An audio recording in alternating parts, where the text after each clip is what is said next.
Matt Gaetz, we have an award for you. My name is Michael. I'm with the Strongsville GOP.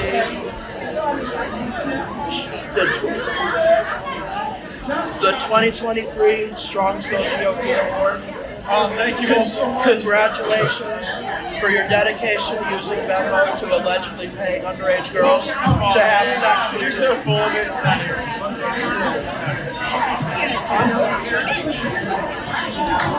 Thank you all so much. That was MAGA Congressman and Florida man Matt Gaetz getting trolled at a recent political event. But that's not his biggest problem. Now it's the House Ethics Committee that's doing an investigation and is closing in on the congressman. Let's discuss. I'm Dave Aronberg, state attorney for Palm Beach County, aka the Florida lawman, here on the MeidasTouch network. I'm sure you remember that it was Matt Gaetz who led to the ouster of the Speaker of the House, Kevin McCarthy. Well, now it's come out in a Daily Beast article that Matt Gaetz had admitted to people that the reason why he took out McCarthy was not because he believed in fiscal responsibility and balanced budgets, but was actually because McCarthy had allowed the House Ethics Committee to investigate Matt Gaetz. Gaetz wanted that thing shut down. It was started under the Democrats and continued even under the Republicans because McCarthy and a lot of his members don't like Matt Gaetz.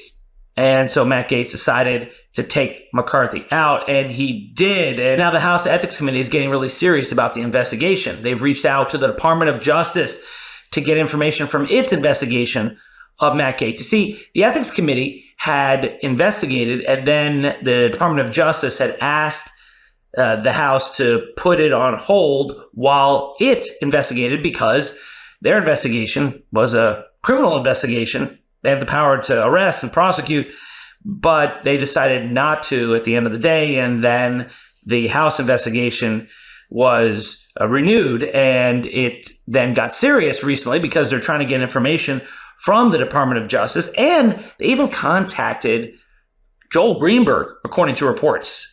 That's Matt Gaetz's partner in this, the wingman. And that's a big step. They also, according to reports, interviewed the young woman who at the time was 17 years old when she allegedly had sex with Matt Gaetz. So this is getting really serious. Joel Greenberg is a walking criminal enterprise. Joel Greenberg was the Republican tax collector for Seminole County, and Matt Gaetz and he were close allies and wingmen, and they went out and had parties with a lot of these young women. And the one in particular was a 17-year-old girl who lied about her age to be on Seeking Arrangements, one of these sugar daddy websites. And Matt Gaetz was allegedly involved with this young woman when she was underage. Joel Greenberg got prosecuted for it, was sentenced to prison for it. In fact, Joel Greenberg was charged with 33 counts, sex trafficking, stalking, theft, crypto fraud, ID theft, SBA loan fraud, and he pled guilty to 6 charges. He got 11 years in prison because he cooperated against people like Matt Gaetz. But ultimately, Gaetz was not charged, and a lot of people are wondering why. Well, let me tell you as a state prosecutor what I think the federal prosecutors were thinking. From what I gathered about the investigation, federal prosecutors wanted to get a more credible witness against Matt Gaetz. They had 2 witnesses who could get Matt Gaetz on the sex trafficking claim, and that is Joel Greenberg, but that guy has very little credibility because he was involved with so many crimes. In fact, one thing he had in his past was that when he ran for office the first time, he accused his opponent of pedophilia. And so you can see why federal prosecutors were like, well, you're not going to be our key witness when Matt Gaetz could just say, you're doing it again. You came up with these bogus claims of pedophilia against your first political opponent, and now here you are again doing it. So they needed corroboration, and they had corroboration with the then 17-year-old girl. But the problem with the 17-year-old, who allegedly was involved with Matt Gaetz, is that she lied about her age when she went on the Seeking Arrangement website, and now she's involved with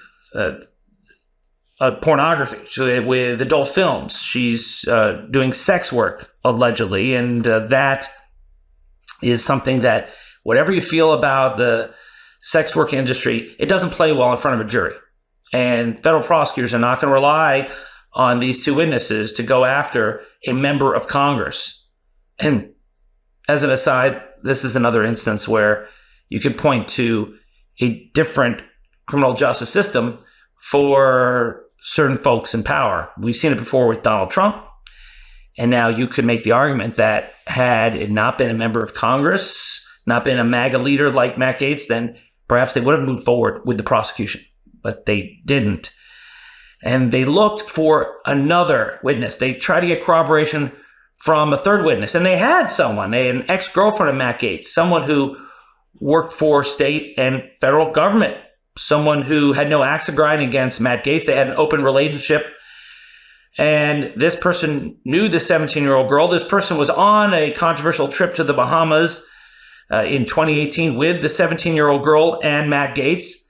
And the feds thought she could be a key witness, and they gave her immunity before a grand jury, and the ex-girlfriend testified.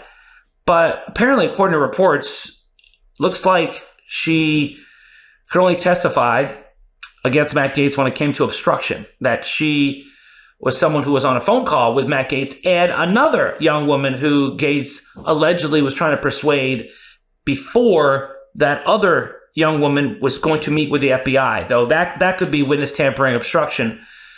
But the thing is that the feds did not apparently want to bring this case for obstruction unless there was an underlying crime. What other crime is there? What crime was he obstructing? Sex trafficking? Well, they weren't going to do it unless they had more corroboration. They didn't. ID theft?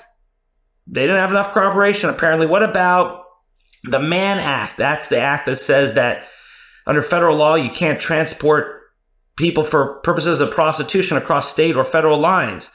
Well, the problem is you go to the Bahamas with young women you meet on seeking arrangements, and it's not the quid pro quo prostitution that's normally charged. These sugar daddy relationships have a lot more gray area, and prosecutors are less likely to charge under them. So federal prosecutors decided that they could not be sure to get a conviction beyond a reasonable doubt. And in fact, the standard generally is, do you have a good faith belief that you could get a conviction beyond a reasonable doubt? And apparently they thought there was enough reasonable doubt based on the lack of credibility of their two key witnesses and the inability to get the third witness, the one with apparent credibility, the ex-girlfriend, to testify onto the main charges. So I think that's why they ended up not charging Matt Gaetz.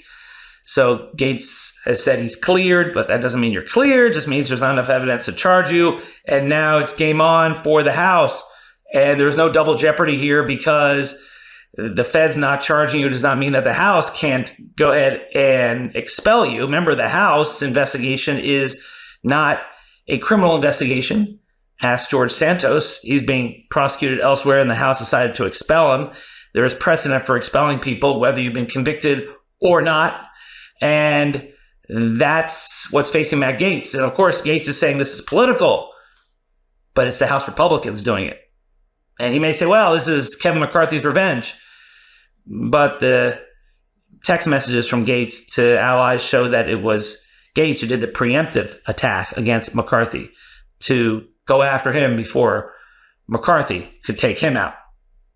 So I think this is very serious for Matt Gaetz. I mean, this is headed, I think, towards possible expulsion from Congress or at least a censure. But I think that the George Santos precedent looms large here.